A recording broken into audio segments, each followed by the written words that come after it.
Hi, I'm Pat Kelly.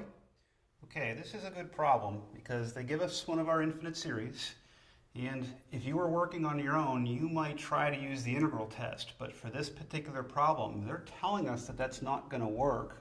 What they're asking of us is to say why. Try to determine why the integral test doesn't work. I say that's a good problem because when you're on your own, you're definitely going to want to have a good, solid understanding of when I can use the integral test and when I can't. So we know the integral test can't be used. Let's make sure we understand why.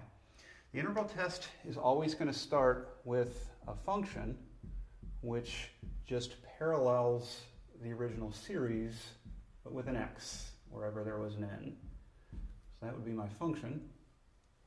And the conditions that need to be met in order to use the integral test are three questions, really. For x greater than or equal to 1, is this function positive?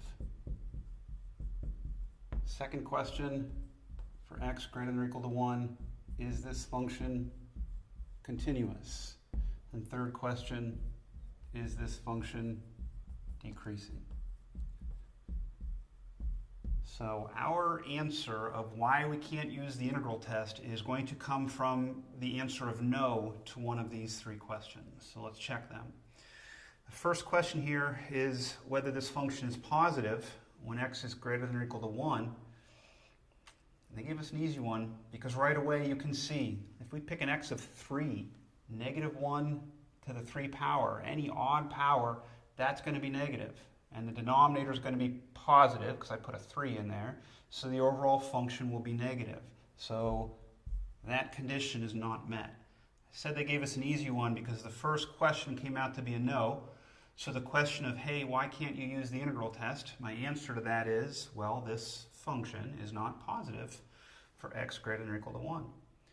Okay, but for your other problems, do make sure you check each of the other questions, because if you get a yes for the first one, it doesn't mean you're in the clear. See if it's a yes for all three. Okay? Thanks, and hope that helped.